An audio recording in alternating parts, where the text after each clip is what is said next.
Jerry Richardson was a different type of NFL owner.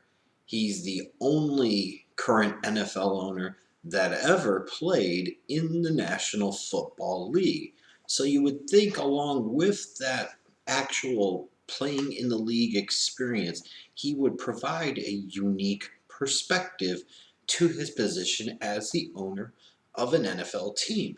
And I will say this, that throughout his 2+ decades of being an owner of the Carolina Panthers, Jerry Richardson has largely been known as one of the better owners in the league, one of the good guys, and all of that skip-de-skip and whoop-de-woo. He's overseen a pretty successful organization in a small market, showing that you can be successful in a place that's not a New York or Los Angeles or Chicago or whatever the case might be, or some type of market where you have a big brand already established, like a Pittsburgh or something like that.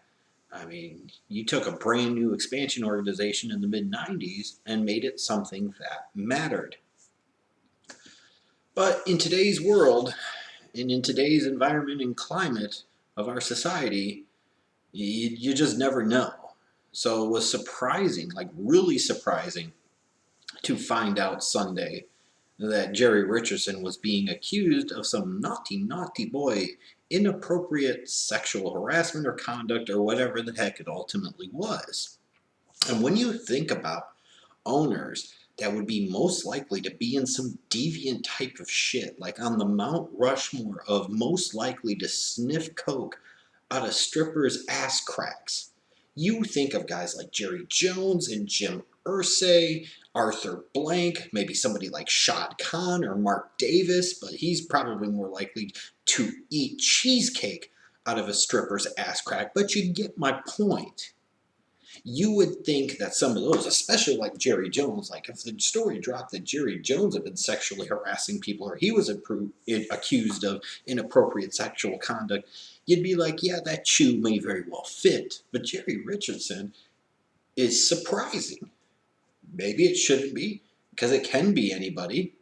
It's proven it can be anybody.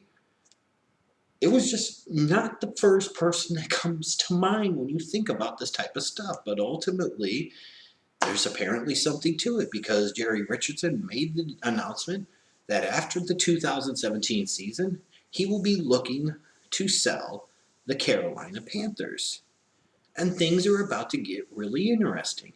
You have the Carolina Panthers, who he's the only owner they've ever known. The Carolina Panthers, as of this recording, that are in the mix in the playoff race in the NFC. They are in the mix to win the NFC South, which is saying something this year with how good the top three teams in that division are, in a position to potentially go to the Super Bowl. That's what's staring down the barrel for the Carolina Panthers, a team that has made the Super Bowl 2 previous occasions during their 2+ decades of existence. There are a lot of organizations over the past 20+ years that wish they had the track record of success at times that the Carolina Panthers have had.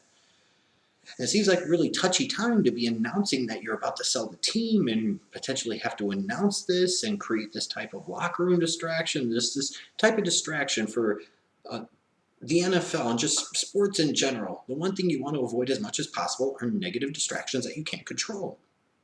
And this is ultimately a bad negative distraction that Ron Rivera, the coaching staff, the players just can't really control, because it really honestly has nothing to do with them whatsoever.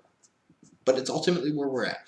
And we're going to see a big feeding frenzy, I would imagine, because the Carolina Panthers are going to be a somewhat valuable commodity, and they're going to command a hefty price tag on the open market. And you're going to see all types of people, I would believe, try to put some type of group together, some type of package together to try and buy this team. But what I think is funny in all of this is it just shows you that when you have all the money, you can make all the rules, or more importantly, depending on your position and circumstance and just how much wealth you have, that even if you are a naughty boy, it really doesn't matter. Because let me get this straight. Jerry Richardson's punishment for potentially alleged inappropriate sexual conduct or behavior is that he's going to have to sell the Carolina Panthers and in the process profit immensely. Meaning he's about to make a shit ton of money that he's forced to do because he was a bad boy.